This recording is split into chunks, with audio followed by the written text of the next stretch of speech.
जेवणानंतर लगेच जर ह्या गोष्टी तुम्ही करत असाल तर मित्रांनो, हा मात्र धोका आहे.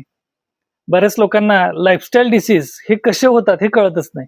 त्यामध्येच ही तुमची जी जीवनक्रिया आहे त्यामध्ये ह्या गोष्टी तुम्ही करता आणि आजार बळावता. बरीच लोक जेवल्या जेवल्या चहा, कॉफी असे उत्तेजक पेय पितात. म्हणजे सवय असते, आपण जातो, नाश्ता करतो आणि मग ते झालं की लगेच चहा प्यायचा. त्याचा परिणाम असा होतो, की तुमच्या शरीरात त्या खाण्यामधून, त्या जेवणामधून जे आयर्न, कॅल्शियम असं जे शोषलं जाणार आहे, ते शोषलं जात नाही मित्रांनो. आणि बऱ्याच दिवस जर तुम्ही अशी गोष्ट केली, तर तुमच्या पचनावरती त्याचा परिणाम होतो आणि उत्तेजक पेय असल्यामुळे पित्त वाढतं आणि पचन सुद्धा मंद होतं. दुसरं आहे, जेवल्या जेवल्या बरीच लोक गोड खातात. म्हणजे आजकाल तर स्वीट डिश खाणं हे खूप आग्रहाचं केलं जातं. हॉटेलमध्ये तर तुम्ही बघता, स्वीट काही आहे का असा प्रश्न येतो. खरं तर स्वीट खाल्लं की पचन जड होतं, ग्लायसेमिक इंडेक्स वाढतो, आळस वाढतो, कफ वाढतो आणि त्यातल्या त्यात मग डायबिटीस, ब्लड प्रेशर, वजन वाढणं हे सगळे आजार होतात. मग जेवल्या जेवल्या गोड खाऊ नये.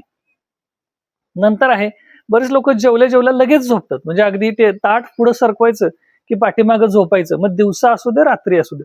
जेवल्यानंतर ताबडतोब झोपणं ही अतिशय चुकीची गोष्ट आहे. जर का तुम्ही जेवल्यानंतर अशी झोप घेतला लगेच, तर तुमचा कफ वाढतो, पचन मंद होतं, गॅसेसचं प्रमाण वाढतं आणि तुम्हाला जे काही पोट वाढणार आहे, चरबी वाढणार आहे, ते प्रमाण जास्त असतं. अजून आहे, जेवल्या जेवल्या बरीच लोक ही वजन उचलणे, जड काम करणे, श्रम करणे, व्यायाम करणे अशाही गोष्टी नाही करायच्या असे शास्त्रात सांगितलेलं आहे.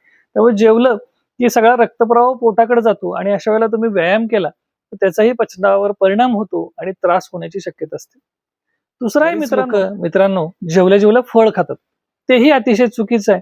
फळ हे लगेच पचतं, फर्मंट होतं आणि त्यामुळे गॅसेस, अपचन आणि पोटावरती ताण येतो आणि किंबहुना पचन बिघडतं. त्यामुळे जेवल्या जेवल्या कधीही फळ खाऊ नये.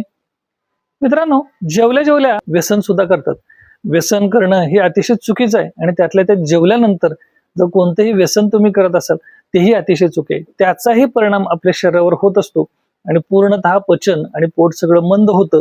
त्यामुळं जेवणानंतर ह्या गोष्टी किमान करू नका. तेव्हा तुमचं आरोग्य चांगलं सुधारेल आणि पचन नीट होईल. धन्यवाद.